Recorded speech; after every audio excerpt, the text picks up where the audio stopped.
I'm going. Okay, you have 6 to 10. Time. Hi, I'm Professor Serpa. I am arguing for capitalism, and I'll start my speech. Economies have existed for almost as long as civilization has been around. Through the ages, empires have grown, thrived, and failed. Riches and luxuries of the leaders were a trademark of strong empires and productive economies. However, the wealth for thousands of years have been only for the elite few. As economies grew, so did populations. As wealth increased for leaders through taxes, the common man's standard of living remained stagnant. It is not coincidental that the wealth for the common man started to grow only after a political system was put in place that abolished the notion of hierarchy in mankind. The United States is a unique country in that the common man is now regarded as the backbone of society, and equality and liberty are regarded as a right for all mankind. It was from this government that our modern capitalist country grew. Unlike monarchies where the working class worked to create wealth for the elite, the working man in the United States works for himself and makes choices that are in line with his happiness. From this, the free market has expanded the productive output per person, lifting the burden of scarcity for all people in this great nation. Since our economic development, other countries around the world have been able to adopt policies that embrace competitive markets and have lifted themselves out of poverty too. For all these reasons, I stand resolved that capitalism is the best economic form for society.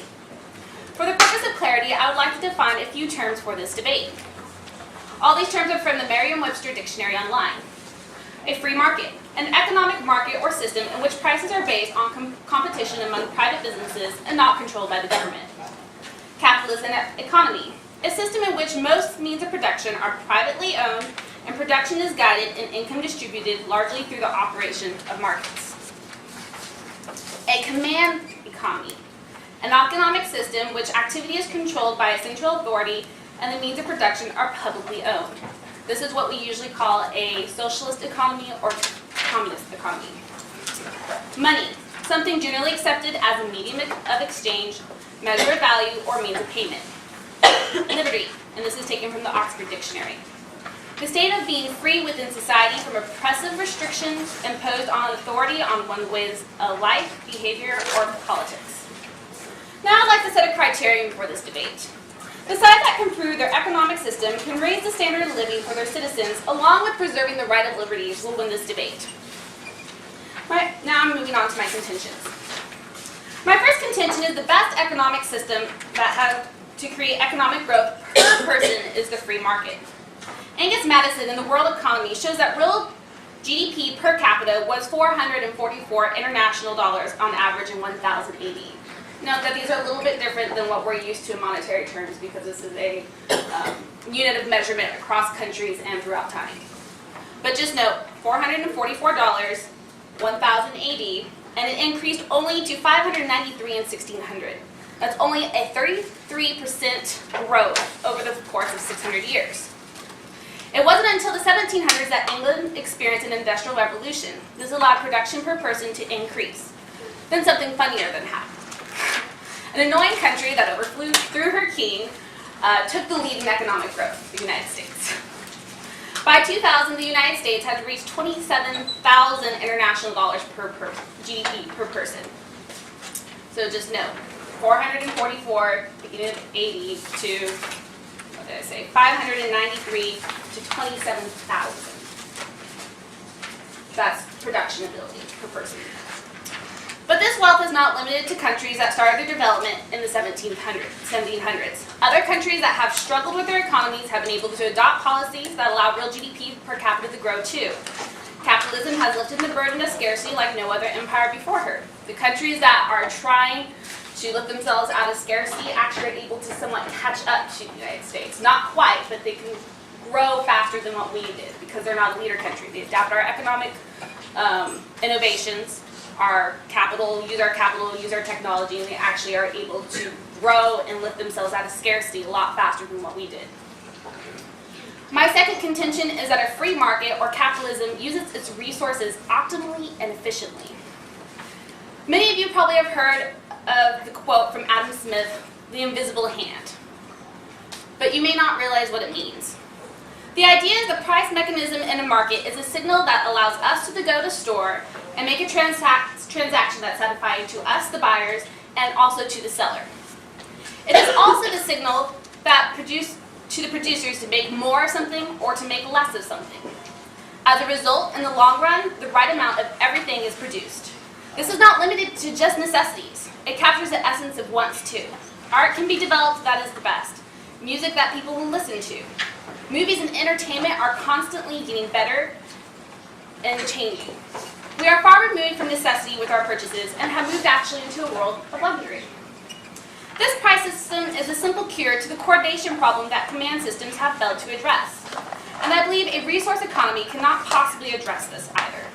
Human needs may be limited, but our wants will always grow and keep scarcity as our limitation. My last contention is that a free market rewards innovation and has brought us to the present. The free market has provided incentive for creativity and ingenuity. I would just dare say the majority of the people in this room have a touchscreen device, probably with them.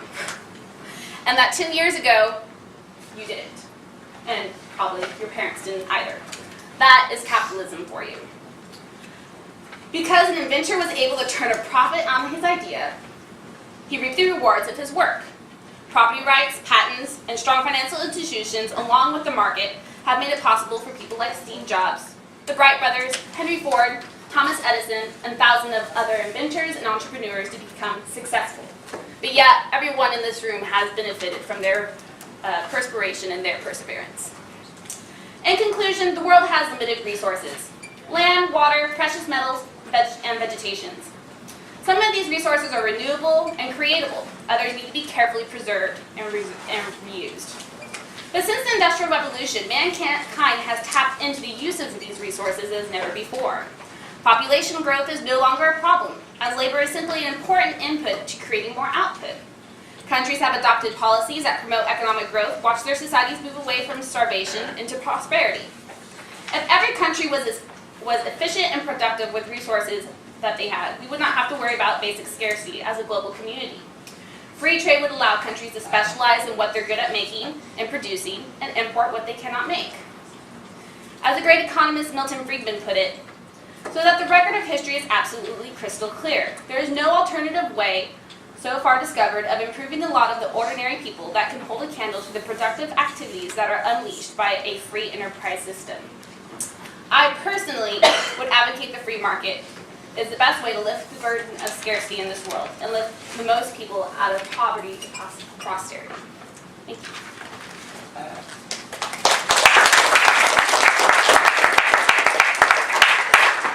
My cross-examine.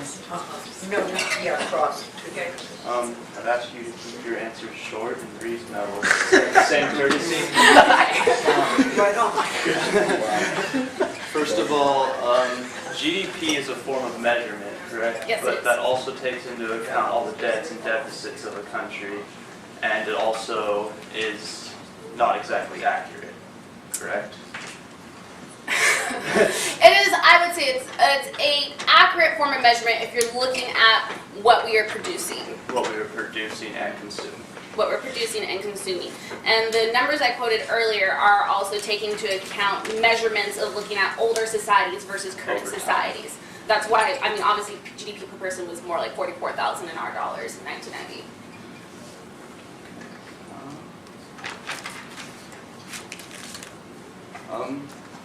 You say that the United States is unique and that from this type of government, the capitalist system that we have emerged. Adam Smith was English, Right. and what we have, we actually brought over from the old country. We didn't really overthrow their economic system. We just moved from mercantilism after the Industrial Revolution to capitalism.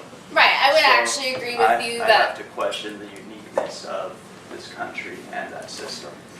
Okay, so I would agree with you completely that England, with their Magna Carta, actually started the rights of the people, but obviously they did not completely expand that idea. Adam Smith was a Scotsman, and so was James Watts, who started the actual Industrial Revolution with his steam engine. However, America was unique that it actually did respect people. We don't have nobility here. We reward the working class. Working is respected in the United States. Wealth created from working hard is also respected. And that freedom has allowed this country to grow and take over the economic growth pattern, if you would. not to rebuttal you right now, but I'd say private ownership is more so respected than hard work, and I think if my dad was born into wealth, then I'm obviously going to do a lot better. So there is a type of elitism. We might not call them nobles or royals, but there is a class system and a hierarchy here, and a lot of people are more free than others. Actually, less people are more free than others in this country. Okay. I believe that ends my cross exam.